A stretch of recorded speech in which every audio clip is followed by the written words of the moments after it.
Welcome to the Brand Fortress HQ podcast for another Tactics Tuesday episode. And today we're going to be talking about 5 quick wins. A lot of the conversations we have are kind of long-term strategies for building a brand, fortifying a brand. Today we're going to do something a little bit different where we're going to talk about some quick wins that we see right now on Amazon that a lot of people may not be aware of. So with that, I'm going to actually start off with the first quick win that Mike, you actually brought to our group and kind of some of our conversations that we had, which is around product lifecycle support. So this is a service from Amazon that has been around for about a year now. And there's been some other kind of third parties that have offered this in the past. But really what they've done is Amazon has opened this up to pretty much any brand registered seller where you can provide documentation to your product. So especially if, it's kind of a product where people need to read the owner's manual in order to understand how to use the product or how to get the best out of the product, or that has a high return percentage. This is a great way that not only can you provide that documentation, but you can also provide an email and a phone number to where customers can contact you directly. And that information is right by where they click on in order to return the product. So the idea here is kind of twofold as far as win. The first is that, anything you can do to prevent returns is a big win when we're talking about Amazon. And the second is that when these customers reach out to you, you're able to build that connection and have a relationship with those customers. When they send you an email looking for support, or if you have a phone number reaching out to you via phone in order to solve a problem for them, it just really helps kind of build that brand rapport and that connection with a customer while at the same time preventing returns. So we do have a playbook for this that I'll link to in the show notes. But this is something that is completely free to use if you're brand registered. And it's pretty simple, where you just essentially send Amazon an email. They send you kind of a template in order to fill out. And there's a couple of different levels for this.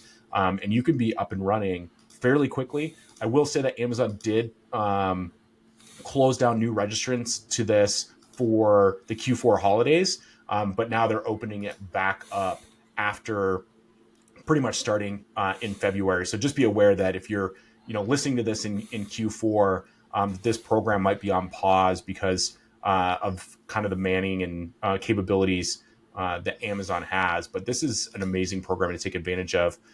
Anything else that you want to kind of mention about this program, Matt or Mike?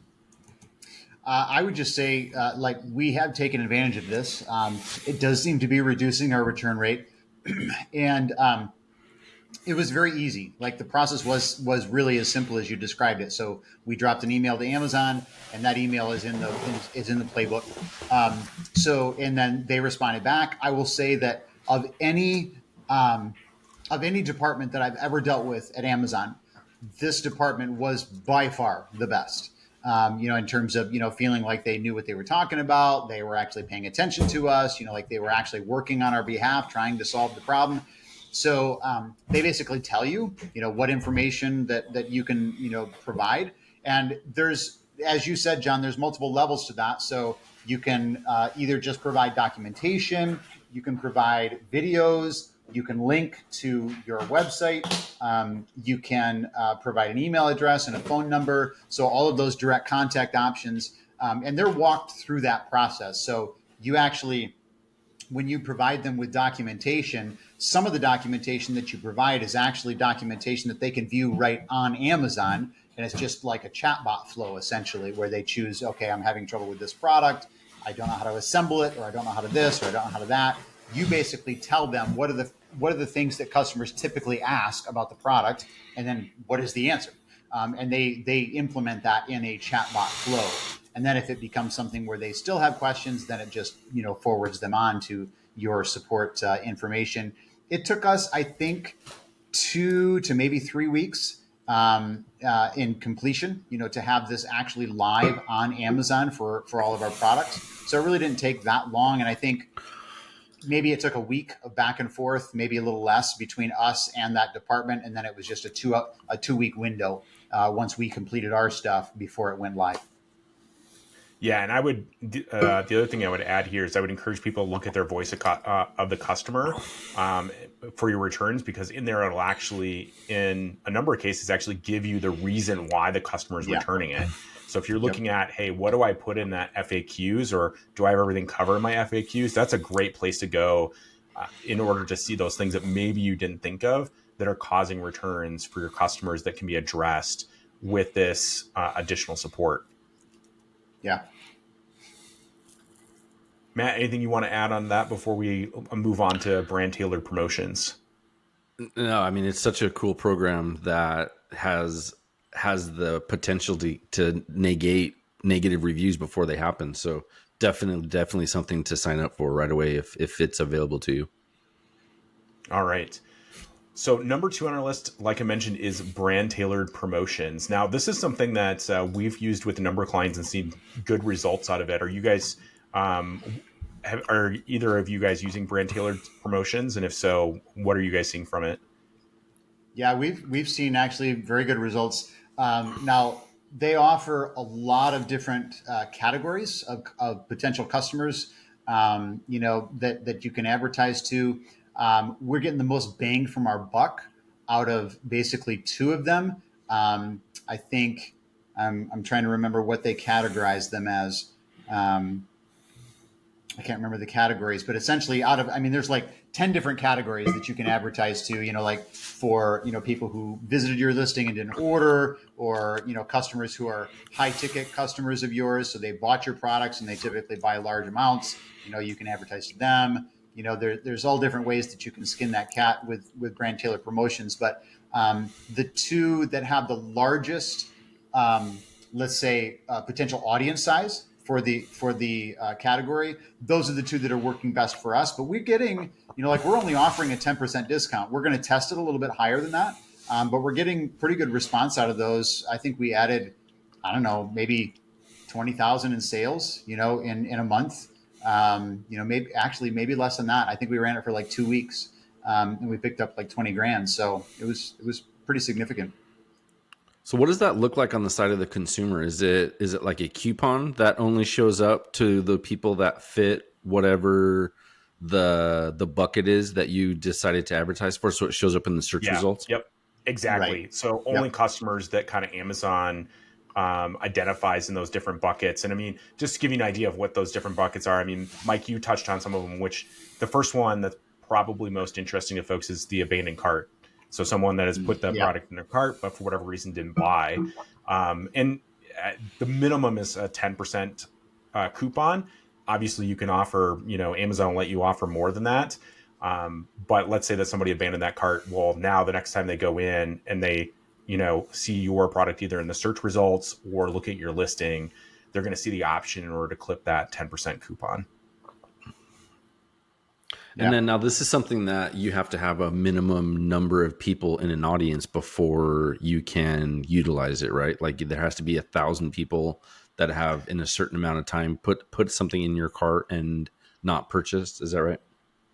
Yeah, that's correct. So that is something that has changed, I think, in the last couple of months. So it used to be that up until a couple months ago, and this program is fairly new, it didn't matter what, you didn't need a minimum audience size, but Amazon did change that. And I think 1,000 per kind of category is the minimum that you need. But there's a number of different categories. So there's, we talked about abandoned cart. There's also brand followers. So if you have 1,000 or more brand followers, you could, theoretically run this to your brand followers pretty much evergreen at all Yeah. times. And then, you've got high spenders, you've got potential new customers promising, kind of based on Amazon data.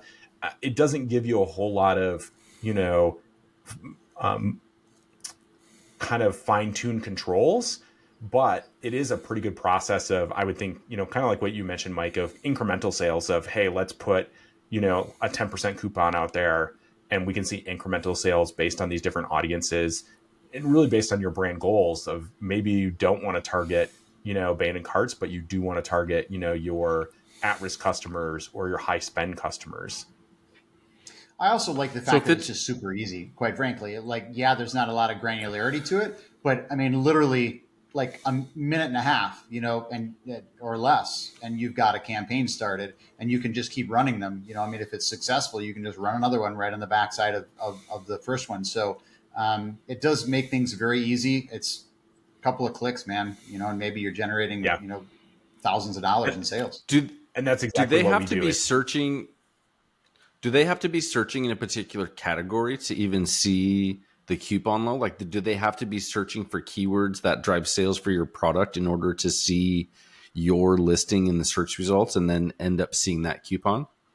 I don't think it's really keyword triggered. I think it's more of activity triggered. So just to give you an idea, the different categories, and these aren't all of them, but the ones that I can see right now is, at risk, customers who have purchased or haven't purchased recently nor frequently with varied spend. At risk customers can be engaged through discounts, promotions, and incentives. Band and cart, we're pretty familiar with. Brand followers, high spend customers. So those are your top 5%. Potential new customers, and then promising are the categories I can see right now. I think that there's 4 or 5 more in addition to that. So I think it's really more based on activity of the Amazon shopper as opposed to keywords. I think maybe what Matt is asking though is like in terms of visibility, like it. I don't think it's meaning in terms of who is potentially in the category, but how do they see it? Like, are they only going to see it if they search for something where your product would show up in the list? Or is there some other way that Amazon might be displaying that offer to them that doesn't require them to be searching within your category or for one of your keywords or something? Yeah, Yeah, exactly. Like, so if I was searching, let's say I'm trying to think of an example of a good example, but let's say I was searching for some sort of an eye cream, but I was only searching for that eye cream once. I ended up putting it in my cart, but haven't, and then I've never searched for eye cream again. Does that mean that I'll never see that coupon, or will it show up the next time I'm searching for a pool rake or something like that? Like, I can't imagine that being the case because I've never seen something that out of the ordinary in search results while I'm searching. So yeah, like, so if I never search for anything in the eye cream category ever again, then that means I'll just never see that coupon. the short answer is I don't know, because I don't think it's fully clear kind of how and why Amazon, or where Amazon shows based on this discount code. My best guess is that your product is going to show up where it normally would show up. So some of that to keep in mind is, let's take, for example, if it's a sponsored product ad that you came in and you added to your cart, but for whatever reason you decided to abandon that product in your cart. Well, sponsored product ads actually have some retargeting capability, built into them, where you might see that same ad a couple days later because Amazon saw that you clicked on it. So you could search again. Let's say that you're searching for bicycle tires, but you added that eye cream in. That eye cream might show up again and it could in a number of different places, showing that coupon code. Even if you search for something completely differently, but it's probably not going to be as prominent as if you were putting in a keyword that was related to the product that you abandoned the cart. Got it. Okay. All right. So I just want to foot stomp. That's another one that I feel like gets missed a lot. That is fairly new. That there's a lot of benefit to. And then the next item on here is, I think, probably one of our favorite things to talk about, because I think it's been around for a long time. Amazon has actually recently made some big improvements to it, and there's a lot of benefits from it that I think a lot of sellers aren't aware of, and that is virtual bundles. Mike or Matt, do you want to start out with kind of why we love virtual bundles so much for Amazon listing pages? Yeah, I'd say, I think obviously, one of the big one of things the that great things is we just were, real estate. yeah, Was that, Matt? 100%. I was going to say the exact same thing that you're saying. Yeah, it's just real estate. Like it takes up space. We can't harp on this enough. Any mechanism that you can use to grab more real estate on Amazon, especially if it's a free way to grab that real estate, which virtual bundles are, then you should take advantage of it. And they take up a significant portion of the page. So if you're not doing it, you need to. And I'll also say this, Like I was actually looking through my reports just the other day, and of course you're allowed now. Correct me if I know you can run sponsored display ads to virtual bundles. I'm not sure. Can you run sponsored brands or anything like that? I know I you think you can't do got the to sponsored mix products. around. So you could run sponsored brands, 100% I have to sponsored them. display. Really? Okay, that one I wasn't I so have sure sponsored about. display Sponsored ads display. that are going to bundles. Yeah. So I Well, know. I so mean, you can run sponsored brand. That's kind of where the origin of virtual bundles came from. and then so So, I've and heard those are actually recently. selling really well. Like our ROAS on the ads that are on those sponsored display ads that are going to our virtual bundles are sky high compared to our ROAS for most other products and most other advertisements that we do on Amazon. I've heard recently that you can also target them with sponsored product ads, but only if you only by with using bulk upload. That was just on Helium 10 podcast not too long ago, where the guest had actually found that out by accident, but was able to duplicate it. So when you're creating campaigns with a bulk upload, you can target them with sponsored product ads. Yeah, and I think the other new thing that's been rolled out that I want to make sure that people are aware of is that you can now have a unique title, a unique main image, and unique secondary images for virtual bundles. So if you're looking at maybe you've got multiple audiences that your product speaks to, different target customer segments, you can create a virtual bundles that speaks specifically to that customer segment as far as the main image, the title, the whole, kind of package to Right. really niche down to that particular target segment. So they may not be a huge portion. Maybe they're only 10%, but you can create a bundle, for that kind of small portion of your segment and serve, that portion of your customers without having to, completely kind of mix up your main listing. So that's a great Right. way to speak specifically to what's maybe a smaller portion of your audience. But, I see that all the time where, there's maybe a small portion that, they're very, very loyal and you convert a lot of them. They just don't have a lot of scale to them. So this is a great way to speak directly to kind of those smaller customer segments. Well, and those virtual bundles do show up as listings in search, like so. Oftentimes it's more difficult to get them to get prominent placement in search, but they do get placement. We have some virtual bundles that now that we've generated because they get their own review profile. So for anybody who doesn't understand this, so like virtual bundles, like you're just taking most people know this, but you're just taking any two or more products that you sell currently separately. They're at Amazon warehouses in separate packages, and you just simply create this bundle out of those packages. But it becomes its own ASIN.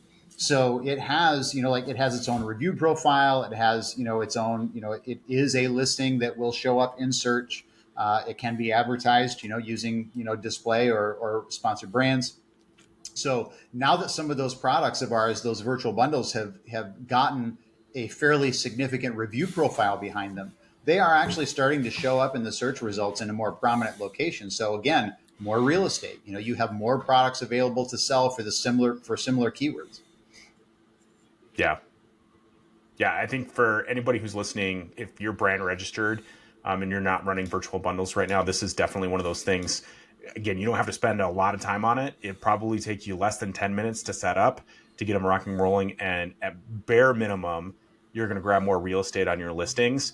And if you spend a little bit more time with it, you can really tailor them to, some of your smaller audiences and see a lot of incremental sales come from using virtual bundles. Yeah. And just to clarify on that, when you do create that virtual bundle, whatever products you put into that bundle, Amazon automatically gives you in the process of creating that listing, it shows you all of the images that you're using for all of those independent, products. And you can just use those to build out a virtual bundle listing. You don't have to create new images. We do to some degree, but not to the degree that we could. Like we haven't completely tailored any of them, like John's suggesting. So if you're looking to create one, the reason it's so fast is because you can just basically select images, from your other products. You probably want to create a new main image because it has multiple products in it, but all the secondary images can just come from the other listings. Yeah, and I think it pulls in all the bullets as well. So I mean, creating them is super easy. You can Yeah, it's always, super. like you said, you can always come back in a couple of weeks or whatever, and really optimize that for a certain audience or however you want to Yep, do it. for sure.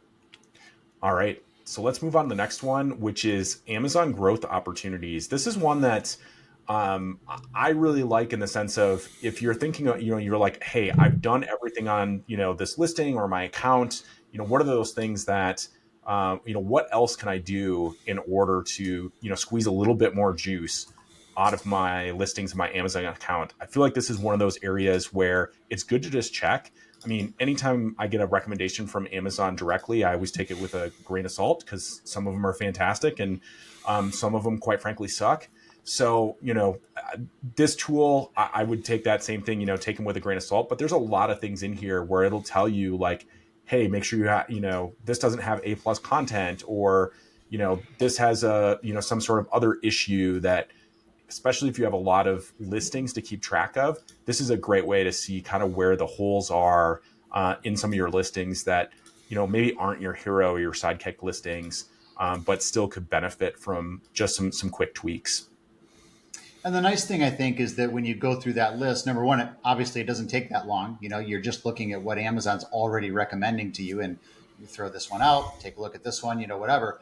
But it's some of the things that it's recommending don't necessarily take that much time. And again, like you said, if you've got a long SKU list or something, maybe you're not checking all of those listings regularly, or you've forgotten that you never did this, or, maybe it's a new attribute that shows up in that category that you haven't put anything into. And Amazon says, hey, you should fill that attribute category. So some of those changes are very quick changes that won't take you hardly any time at all. And you never know what kind of effect that might have on your listing's prominence in search. Maybe there's a particular attribute that if you don't have it there, you're not getting as good search profile as you would otherwise. So, yeah, absolutely. All right, so we're going to move on to our last one, which is personally my favorite, which is Amazon experiments.